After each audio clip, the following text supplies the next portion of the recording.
خالجان دختر تان کبابم چه کنم خالجان دختر تان کبابم چه کنم من که به دخترتان خانه خرابم چه کنم من که به دخترتان خانه خرابم چه کنم چه کنم چه کنم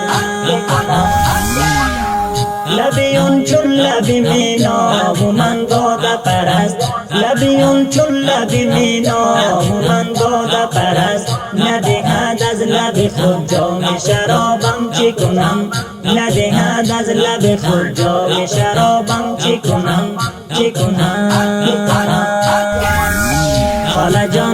خالجان دخترتان کبابم چه کنم خالجان دخترتان کبابم چه کنم من که به دخترتان خانه خرابم چه کنم من که به دخترتان خانه خرابم چه کنم چه کنم چه کنم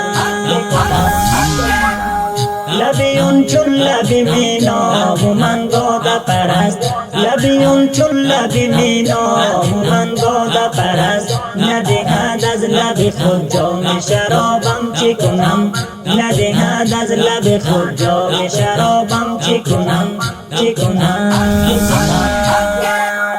کرده خونی جگرم جان برهش گر ندهم کرده خونی جگرم جان برهش گر ندهم گرچه عمری است که من در تب و تابم چه کنم گرچه عمری است که من در تب و تابم چه کنم چه کنم چه کنم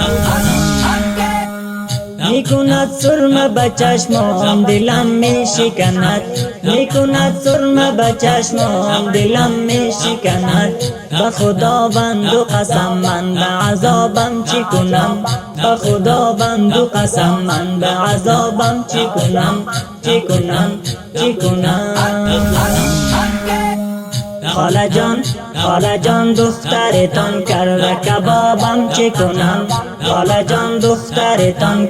کبابم چه کنم من که به دخترتان خانه خرابم چه کنم من که به دخترتان خانه خرابم چه کنم چه کنم چه کنم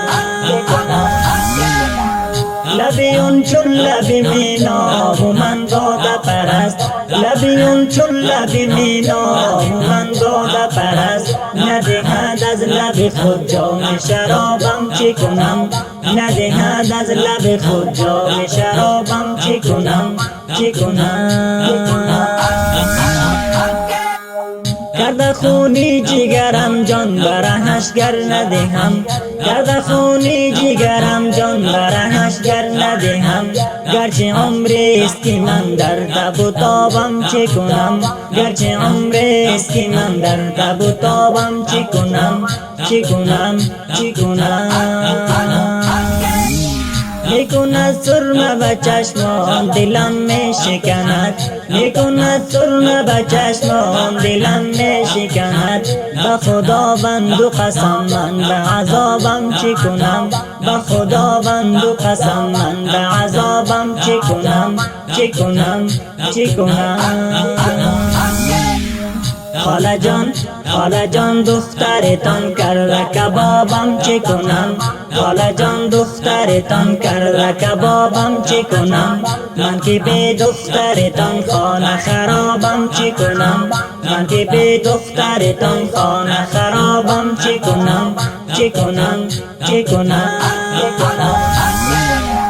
لبیون چون لبی مینام و من باده پرست لبیون چون لبی مینام و من باده پرست ندهد از لب خود جام شرابم چه کنم ندهد از لب خود جام شرابم چه کنم چه کنم انترانه با فرمایش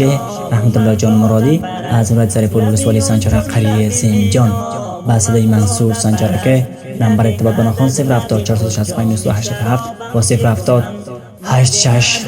23 471 رکورد الفدای دیجیتال اسلام استودیو آدرس هلمند مسئول مسلم یا